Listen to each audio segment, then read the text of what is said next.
Kasus hilangnya pendaki di gunung-gunung Indonesia kembali menjadi perhatian nasional, menyusul pencarian Syafiq Ridhan Ali Razan, 18, pendaki asal Magelang yang hingga kini belum ditemukan di Gunung Slamet, Jawa Tengah, setelah 2 pekan operasi penyelamatan berlangsung.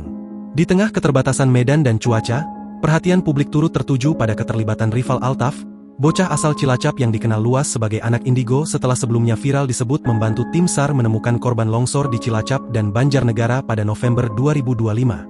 Pada Sabtu, 10 Januari 2026, rival tiba di basecamp jalur di Pajaya Gunung Slamet dan ikut terlibat dalam upaya pencarian Syafiq.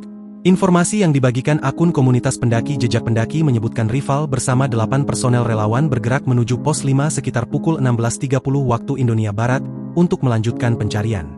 Hingga Minggu, 11 Januari 2026, proses pencarian telah memasuki hari ke-14. Operasi SAR resmi oleh Basarnas sebenarnya telah ditutup sejak 7 Januari 2026. Namun pemantauan dan penyisiran masih dilakukan secara bergilir oleh relawan dan komunitas pendaki karena korban belum ditemukan. Syafiq sebelumnya mendaki bersama rekannya, Himawan Haidar Bahran, pada Sabtu, 27 Desember 2025. Keduanya dilaporkan tak kunjung turun, hingga tim SAR melakukan pencarian pada Minggu, 28 Desember 2025. Himawan akhirnya ditemukan di pos 5 dan dievakuasi dalam kondisi selamat pada Senin, 29 Desember 2025, sementara Syafiq dinyatakan hilang.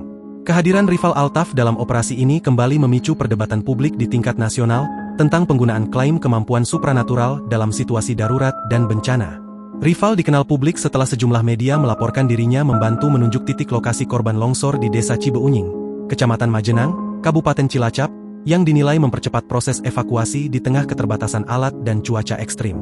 Dalam beberapa video yang beredar luas di media sosial, rival mengklaim memiliki indera keenam yang membuatnya dapat merasakan keberadaan korban.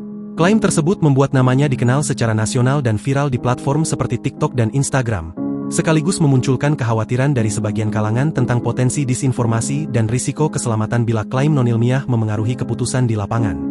Download Tribun X sekarang, menghadirkan lokal menjadi Indonesia.